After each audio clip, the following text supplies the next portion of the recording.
السلام عليكم ورحمة الله وبركاته. ازيكم يا حبايبي، ازيكم يا صحابي. اللهم صل وسلم وبارك عليك يا حبيبي يا رسول الله. عايزين نعمل كيكة النهاردة جميلة حلوة زيكم كده يا حبايبي. نصلي على سيدنا النبي محمد ونحضر المقادير ونحضر العمايل، وإن شاء الله تنبسطوا من المقادير ان هي تكون متوفره بامر الله عندكم، والخير في بيتكم بامر الله. المقادير بسيطه وجميله وحاجه سريعه ونضيفه عاملاها بايدك وسريعه لاهل البيت والاسره الكريمه والاطفال. حبايبي نصلي على سيدنا النبي محمد وركزوا معايا عشان نعمل حاجه حلوه في الحر ده وتلمي افراد الاسره كلها. 6 بيضات، بيض يعني فانيليا، 6 بيضات، بيض يعني فانيليا، ورقتين فانيليا، 3 ورقات المتوفر معاكي. كمان مع الفانيليا نطعم كمان عشان ريحه البرتقال، ريحه البيض ما تبانش. بشر برتقال، قشر البرتقال الاصفر الجميل احنا بنحتفظ بيه في التلاجة، وايجانس برتقال اللي هو الزيت الرفيع بيتباع عند العطار، زيت خفيف كده. العبوه صغيره جدا ما تجيش 2 جرام، بتاخدي منها جرام او بتاخديها كلها حسب الريحه والجوده بتاعت الزيت المتوفر معاكي. كوبايتين لبن، ومعاهم هنا فوق وش كوبايه اللبن معلقه واحده لبن بودر او كريم شانتيه، بتعززي يعني الكيكه بتاعتك. تمام يا حبيبه قلبي. هنا طبعا انا واخده 3 معالق كاكاو وعلى معلقه شوكولاته، وضربهم بمعلقه لبن ومعلقه زبده سمنه، ومسيحاهم كده، وانا حطاهم قدام صهد الفرن وضربتهم كده علشان انكه الكيكه بتاعتي يبقى نصها كيكه ونصها بالبرتقال، عشان الاطفال يبقوا عاملين لهم حاجه عال وجميله جدا. حطيت مع 3 معالق كيك بودر كاكاو، ومعلقه او معلقتين من الصوص بتاع الشوكولاته. وكمان هنحط في الكيكه بتاعتنا 3 معالق زبيب. لو متوفر، مش متوفر مش مشكله، هنعملها كيكه ساده يعني. متوفر عندك اعملي، مش متوفر خلاص. بعد كوبايتين اللبن، كوبايتين، كوبايه ونص، كوبايه الا ربع، حسب المتوفر معاكي. مش هيساعد، مش هيأثر عليها في حاجه، خليها طراوه وجميله. كوبايه زيت نقي، اي نوع عندك، عبايه الشمس، الذره، اي نوع متوفر عندك، زيت اكل. وكوبايه الا ربع سمنه، اي نوع برضو متوفر عندك، بلدي، علب، قوالب، اي حاجه. تمام. كوبايتين سكر ناعم ضربه في الخلاط. تمام. خشن هيمشي وشغال وهيسكر لك الدنيا وهيحلي لك الدنيا. ربنا يحلي حياتكم ان شاء الله. بس نزيد في ضرب بالخلاط شويه عشان الاذابه، يعني تبقى الحاجه مسكره. وباكو بيكنج باودر اللي هو 20 جرام او 16 جرام، اللي هو بيكنج باودر الكيكه اللي بيخليها ترتفع، وذره ملح، بصمه ملح اكل طعام عليها. تمام. هنعمل و4 كوبايات دقيق انا نخلاهم، و4 كوبايات طحين انا نخلاهم ومحضراهم مره واتنين علشان يبقى الذرات خفيفه وجميله والكيكه بتاعتك هشه وجميله.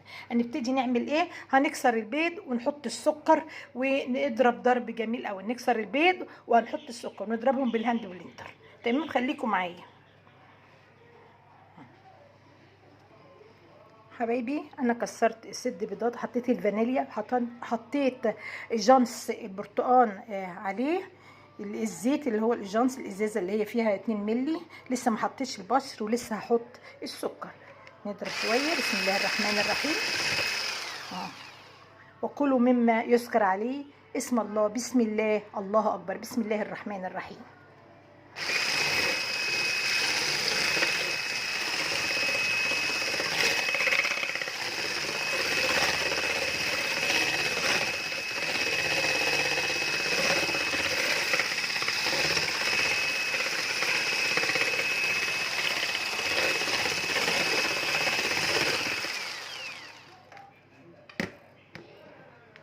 شويه كده، واجيب السكر، انزل بالسكر بتاعي اهو. ادي كوبايه، ادي الكوبايه التانية. تمام. وهضرب السكر ضرب مبرحا زي ما بيقولوا.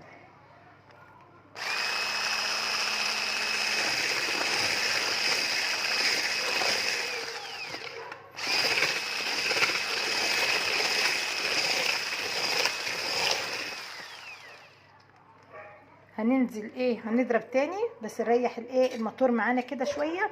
لسه هنعمل ضرب الاذابه السكر، خليكم معايا.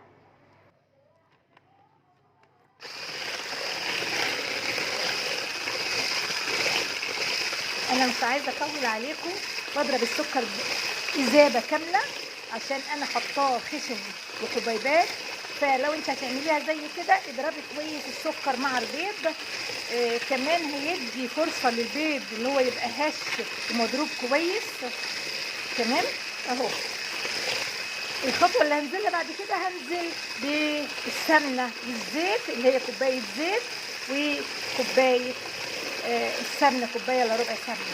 تمام. هنزل بكوبايه زيت وكوبايه الا ربع سمنه، خليكم معايا.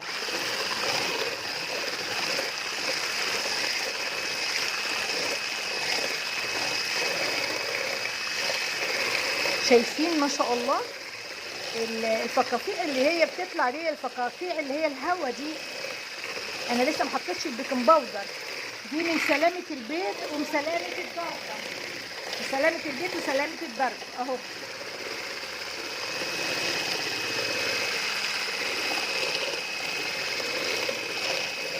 انا الريم اللي انتوا شايفينه ده باذن الله هيساعد على ارتفاع الكيكه بتاعتي.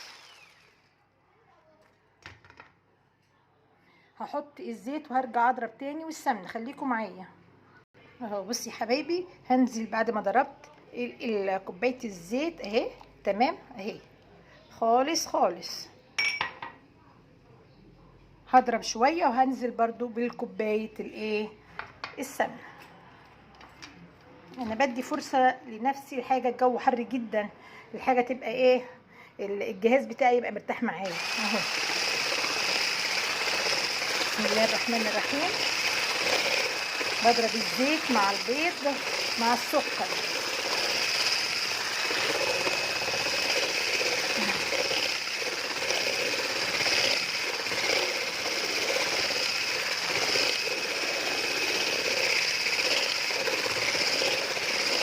لما تيجي تعملي الكيك في اتجاه واحد، لما تيجي تعملي الكيكه وتضربي البيض في اتجاه واحد عشان ما ترجعيش تفضي الهواء والموجود الفقاقيع دي اللي هي عباره عن هواء في قلب البيض عشان الكيكه معاكي تبقى جميله ومنتفخه.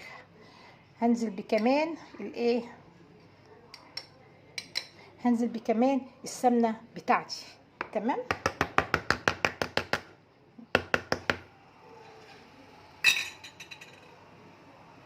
تمام اهي. انا ممكن ايه دقيقه انزلها، هو الجو حر كده كده بس انا كنت حطاها في التلاجة، الجو حر جدا. تمام. دقيقه واحده انا انزلها بالمعلقه، خليكم معايا. نزلت يا حبايبي السمنه زي ما انتم شايفين، فرغت الكوبه الا ربع الزبده او السمنه، هي اساسا سمنه زبده بلدي وانا مسيحاها فسمنه. تمام. بس اللبن اللي انا هنزله في قطع من القشطه هتطعم يعني هتطعم الايه الكيكايه اكتر. تمام.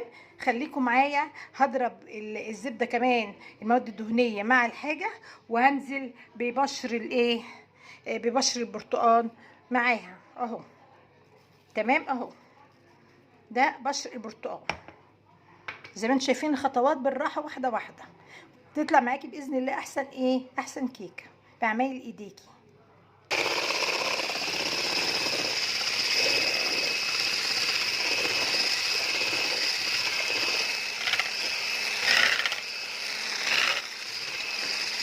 انا باخد الحاجه اللي هي على الجدار بالمضرب وانا بشتغل، انا برفع المضرب كده عشان لو في حاجه على الجدار انزلها. ريحه البرتقال ما اجمل وما اروع، ريحه جميله جدا.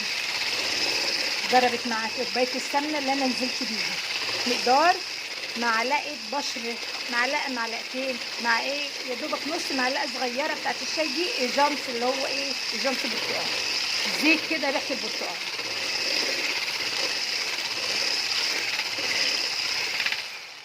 هننزل باللبن. تمام. خليكم معايا. هنزل باللبن، ده هيبقى اخر حاجه. من المواد السائل اللي انا هننزلها اهو بالقشطه بتاعتها. بسم الله الرحمن الرحيم، بسم الله ما شاء الله، زي ما انتم شايفين الجمال. بسم الله الرحمن الرحيم، بسم الله الله اكبر، اللهم صل على سيدنا النبي محمد. نزلت بكوبايه لبن، وهنزل بمقدار الكوبايه التانية، وحاطه فيها معلقه كريم شانتيه. عندك لبن بودر اطفال حطي، ما عندكيش مش مشكله، انا بقى زياده جوده، انت عايزه عندك الحاجه دي حطيها هتبقى جميله جدا. ما عندكيش الكيكه هتطلع بيها او من غيرها. تمام يا حبيبه قلبي. مقدار معلقه ايه، معلقه كريم شانتيه بتحطيها، او معلقه لبن بودر. ادي الكوبايه الا الربع التانية، زي ما انتم شايفين عامله حز ازاي ما شاء الله، عشان هي ساقعه في التلاجة عشان احافظ على القشطه بتاعتها. وهضرب ضرب مبرحا. انا حطيت المكونات، مش باقي عندي الا البيكنج باودر، باكو بيكنج باودر ورشه ملح والشوكولاته والدقيق. تمام. خليكم معايا اكمل الضرب وانتوا معايا بس عشان الصوت. نضرب اللبن بتاعنا، كل ما تنزلي بمقدار بتضربيه بتخلطيه. الضرب ده يعني بتتجانس الايه المقادير اللي انت حطاها والكميه مع بقيه اخواتها، علشان ما تبقاش في حاجه فيها مايله فيها حاجه. واذا مالت الكيكه او هبطت من جنب بيبقى عيب الفرن او ميول الفرن عندي او درجه الحراره في الفرن. ولو هبطت قوي ممكن يبقى السكر كتير او السمنه كتير.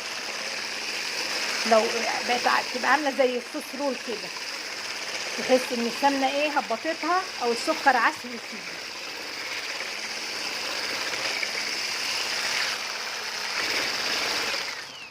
تمام. بنقول ان هي لو هبطت يبقى السكر كتير وعسولت زي الصوص رول، او السمنه كتير فيها فهبطت وخدت الدقيق وهبطت. يا اما عيب درجه حراره الفرن، بتبقى مثلا عاليه من مكان والمكان تانية لا. تمام. او في ميل في وضع البلاط فاثر على الفرن فخلاها مايله. تمام يا حبيبه قلبي. هنعمل ايه؟ هنبتدي ننزل ضربنا اللبن، هننزل بالدقيق بتاعنا ومعاه البيكنج باودر. هننزل بالدقيق بتاعنا ومعاه البيكنج باودر. انا نخلاه وهنزل بيه. انا عامله مقدار نخله 4 كوبايات من دول مليانين اهو.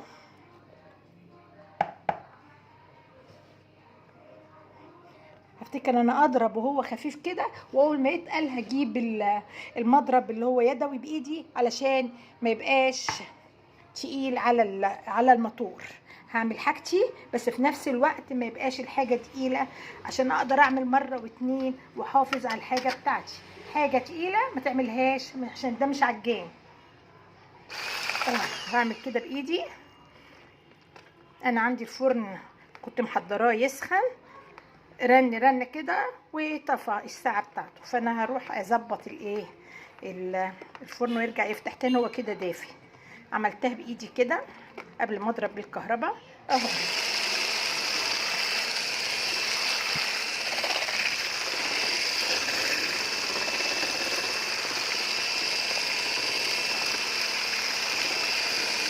هنزل باقي الدقيق على الحاجه. انا حطيت دي كوبايتين الا ربع تقريبا، كوبايتين موجودين. عملت الحاجه وهي سايل خفيف، خلطت بالدقيق، وهنزل بباقي مقدار الدقيق بس هحط عليه البيكنج باودر في الكوبايه الاخرانيه وهضربه برده.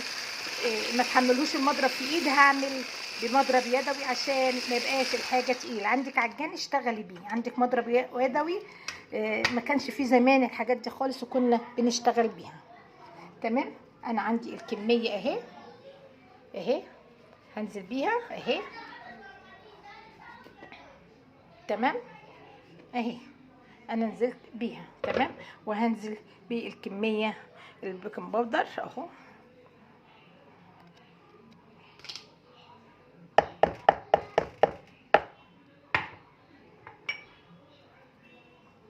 تمام.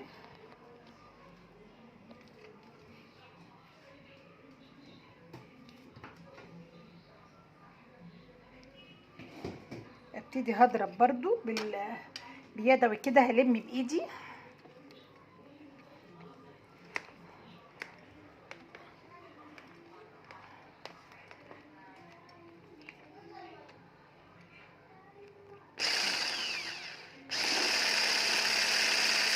انت لو عملتي بالمضرب في الدقيق فورا هيعفر لك المكان، والمقادير بتاعتك هتتناثر بره البوله اللي انت بتشتغلي فيها.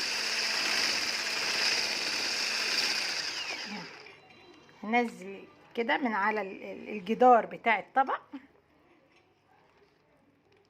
ما تكتميش، خلي ايدك خففي خفافي بالراحه بالراحه علشان خاطر ما تطلعيش، ما تكتمهاش.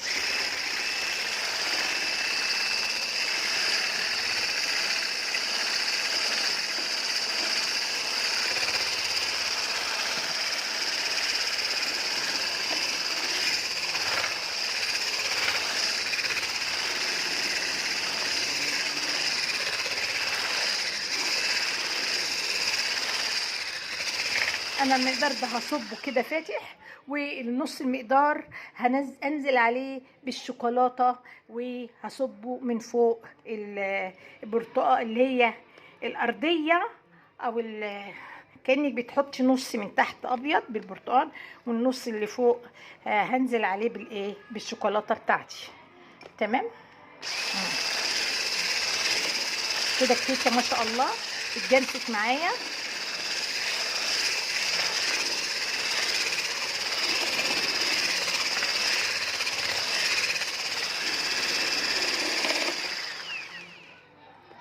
شايفين الخامة اللي شايفين؟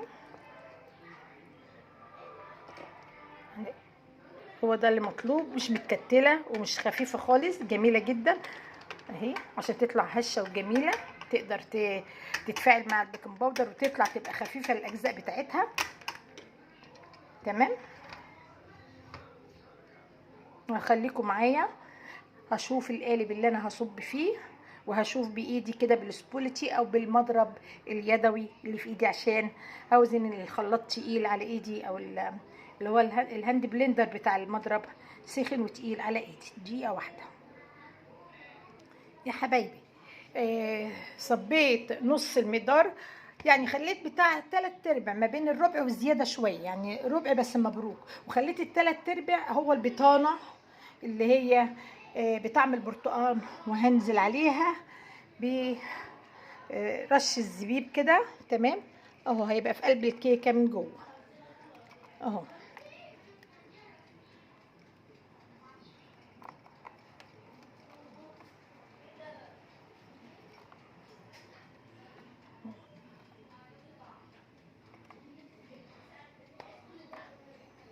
انت حابه تحطي حطي، مش حابه يعني دي طريقه. بدل عندك موز قطعي، عندك تفاح قطعي وحطيه واحشيه بيها.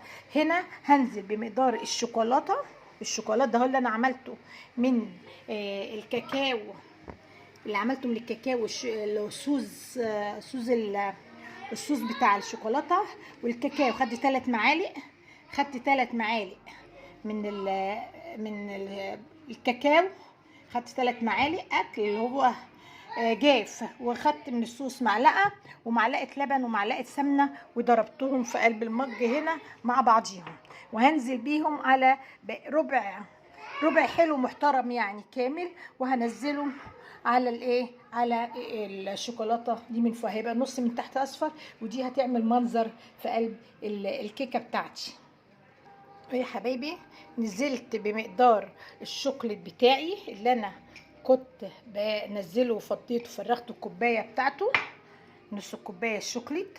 طبعا هو ما فيهوش سكر، كله ساده، وبقلبه تقليب عادي جدا عشوائي جدا بدون اي رسم ولا اي حاجه اهو، وهنزل بيه على وش الكيكه بتاعتي. تمام اهو، عشان هو كمان خام ما يبقاش ممر ولا حاجه، امتزجته بربع نسبه الشوكولاته، وهنزل بيه فوق وش الكيكه اللي انتوا شايفينها اللي هي الاساس بتاع الكيكه بتاعنا، وهنزل عليه بالممتزج ده. ولا اروع ولا اجمل من كده حاجه عاملاها في بيتك، وحاجه نضيفه جدا. وعايزه لايك دعم للقناه وتشجيع للي انا بقدمه لحضرتك من خلال القناه. تمام. اشكركم واشكر كل من اشترك وكل من دعم القناه بلايك، وشكرا لكل من شاهد الفيديو للاخر. اشكركم جزيلا، وربنا ييسر لكم امور الدنيا والاخره، وجزاكم الله كل خير ان شاء الله. انا بقى تقليب خفيف جدا، يعني انا لو خلطت اكتر من كده هتبقى غامقه. هنزلها على المقدار الساده، خليكم معايا يا حبايبي. نزلت المقدار اللي انا عملت له تجانس، وزودت عليه نص كوبايه الشوكولاته اللي عاملاها من الكاكاو والصوص بتاع الشوكولاته، زي ما انتم شايفين المنظر الجميل. اما تطلع وتجف وحبيتي بقى تعملي مكعبات وحاجات، هيبقى في جزء ساده ابيض بالزبيب وجزء بالشوكولاته. حبيت اعملها رايح جايره. سبحان الله، كتبت ايه؟ حرف ام ميم. ونصلي على سيدنا محمد عليه افضل الصلاه والسلام. ونصلي على سيدنا محمد عليه الصلاه والسلام. زي ما انتم شايفين كده كتبت معايا حرف ام. جميله اهو ما شاء الله. على الكيكه الممتزجه بالبرتقال والشوكولات، وفيها الزبيب. هدخلها الفرن ونروح للفرن. تمام، على درجة حرارة 200. تمام.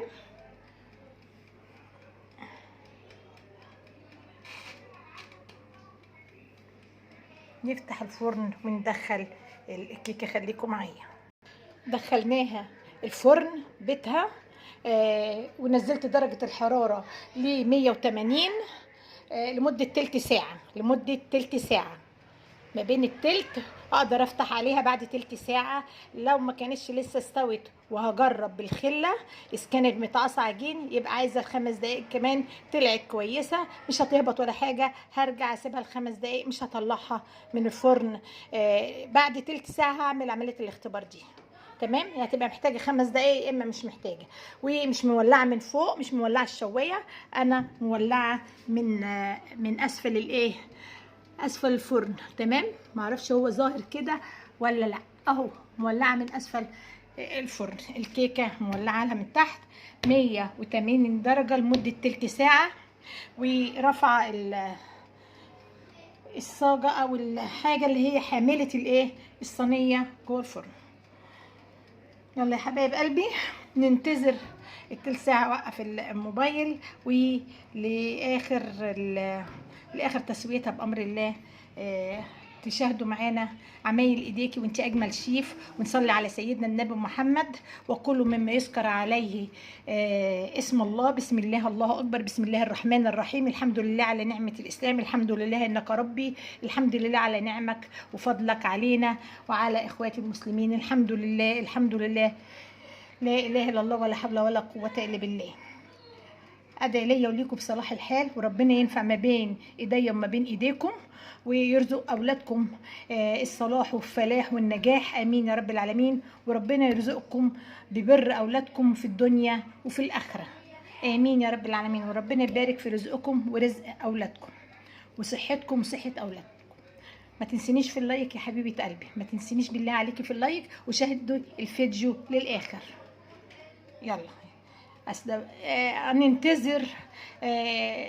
هننتظر لحظات. واستودعتكم الله، استودعتكم ما بين ايادي الله الذي لا تضيع ودائعه ابدا. للقاء لحد ما تستوي. اوقف الموبايل لحد ما تستوي الكيكه بتاعتنا، وتبقي وصلتي معايا لدرجه الايه، النتيجه ان شاء الله، والنجاح والتفوق بامر الله في اي حاجه بتعملوها. السلام عليكم ورحمه الله وبركاته.